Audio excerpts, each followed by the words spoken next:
Now Dinah the daughter of Leah, whom she had borne to Jacob, went out to see the daughters of the land. And when Shechem the son of Hamor the Hivite, prince of the country, saw her, he took her and lay with her and violated her.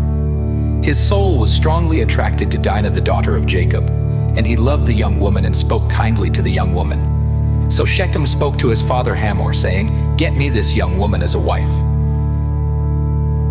And Jacob heard that he had defiled Dinah his daughter.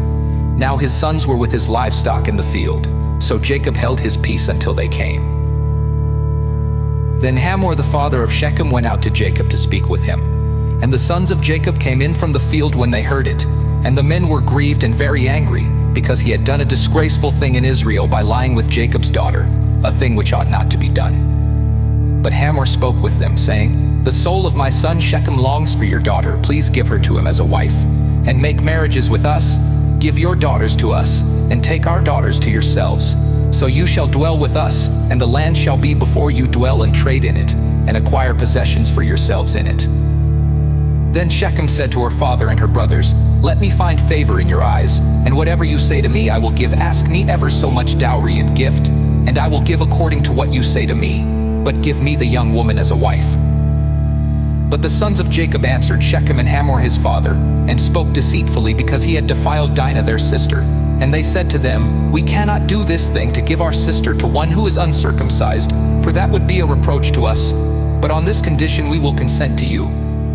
If you will become as we are, if every male of you is circumcised, then we will give our daughters to you, and we will take your daughters to us, and we will dwell with you, and we will become one people. But if you will not heed us and be circumcised, then we will take our daughter and be gone."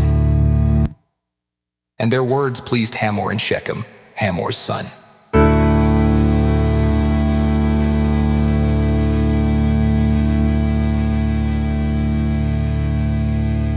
So the young man did not delay to do the thing, because he delighted in Jacob's daughter.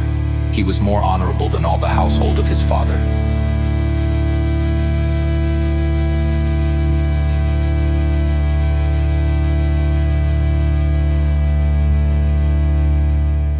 And Hamor and Shechem his son came to the gate of their city, and spoke with the men of their city, saying, "These men are at peace with us. Therefore let them dwell in the land and trade in it. For indeed the land is large enough for them. Let us take their daughters to us as wives, and let us give them our daughters. Only on this condition will the men consent to dwell with us, to be one people.